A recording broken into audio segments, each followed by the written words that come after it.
Evidências externas. Não há registro na história da igreja que a igreja de Cristo guardava o sábado literal, tá? Durante a história, não há. Existe indícios que durante o movimento anabatista tinha um homem lá chamado Blade, uma coisa assim, que ele um anabatista, que ele pregava essa guarda dos sábados. Existe um indício disso, tá? Existe o início da Igreja Batista do Sétimo Dia, que foi no século XVII. No século XVII, tá?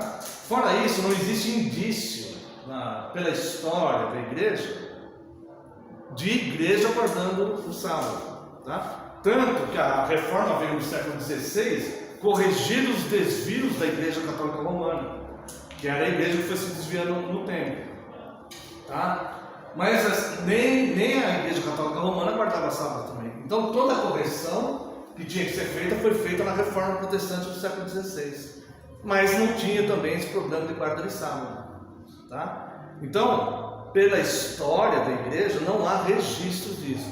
No movimento anabatista, os anabatistas eles eram um grupo herético, revoltosos, que se rebatizavam e tudo mais e tal. E entre eles surgiu um homem lá falando da questão da guarda do sábado, tá? Agora, a história da igreja, evidências externas, a história da igreja é repleta de relatos da guarda de domingo, além do que nós vimos aqui pela evidência interna da Bíblia. Então eu fiz o seguinte, eu coloquei aqui 4 personagens da igreja, tá? Matthew Henry, Calvino, Agostinho e Inácio. Não são só esses que falam da guarda do domingo. Por que eu peguei esses 4? Por causa das épocas, tá? Matthew Henry no século XVII. E do século XVIII para cá a gente não vai precisar, já existia a igreja metodista tal, que guardava o domingo e tudo mais, tá? Então vamos mais para trás do século XVIII. Então eu peguei Matthew Henry no século XVII. Calvino no século XVI, Agostinho no século IV e Inácio no século I. Inácio era discípulo de João, discípulo do apóstolo João. Esses 4 relatando a igreja guardando o domingo, tá? Então vamos lá. Matthew Henry no século XVII, ele disse assim: o sábado do cristão é o dia do Senhor. O sábado do cristão é o dia do Senhor do sábado. O dia do Senhor celebramos a sua ressurreição, e não sombra de coisas, mas o fato da ressurreição, tá? Quer dizer, nós não estamos mais em sombras, mas estamos no fato. Cristo já ressurgiu, já ressuscitou. Nós não estamos lá atrás, antes da ressurreição, tá? Então o sábado era sombra, o sábado estava apontando para o que viria, que era a ressurreição de Cristo, tá? Calvino, no século XVI, ele disse assim: o dia do Senhor não é celebrado por judeus, mas por cristãos, tá? Em vários, a igreja se reunia no domingo. Agostinho, no século IV, disse assim: o domingo foi preceituado não aos judeus, mas aos cristãos, tá? Então não é aquela cerimônia quando você ainda não tem o Salvador, você não tem um Salvador. Então você tem que santificar um dia para te lembrar disso. Nós já temos o Salvador. Não é o sábado que vai salvar, é o Senhor do sábado, certo? Tá? E Inácio, vou pedir perdão que é um pouco mais longo, mas eu quero ler porque... Obrigado pela... Eu quero ler porque é importantíssimo. Inácio, ano 107, tá? Inácio, ele representa a era chamada pais da igreja. O que eram os pais da igreja? Teve a era apostólica, logo em seguida a era apostólica, a era dos pais da igreja. Quem são esses pais da igreja? São aqueles que se tornaram os líderes da igreja após os apóstolos. Então, eles eram discípulos dos apóstolos, eles aprendiam diretamente com os apóstolos.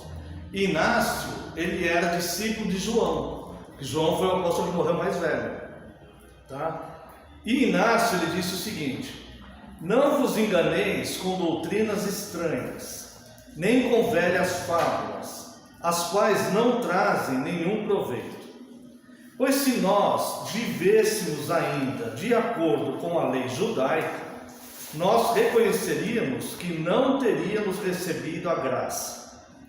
Se, portanto, aqueles que foram trazidos da antiga ordem das coisas vieram à possessão de uma nova esperança, não mais observando o sábado judaico, mas vivendo na observância do dia do Senhor, na qual também nossa vida brotou novamente por Ele, e por intermédio de sua morte, por tal mistério nós recebemos fé, e contanto que soframos, a fim de que nós possamos ser achados discípulos de Jesus Cristo, nosso único Mestre, como seríamos capazes de viver apartado dele? Por quem até mesmo os profetas estão procurando como seu mestre, uma vez que estes são seus discípulos no Espírito?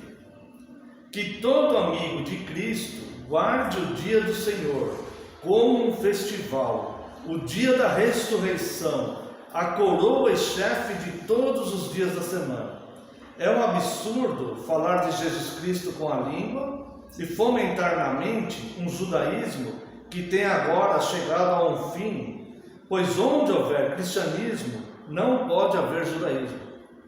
Ou você é cristão ou você é judeu ortodoxo. O judaizante ele mistura as duas, isso é sincretismo religioso.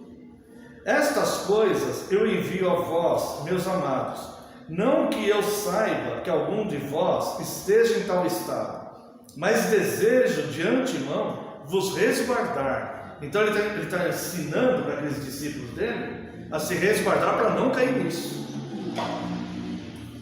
para que possais melhor apegai-vos a uma completa certeza em Cristo.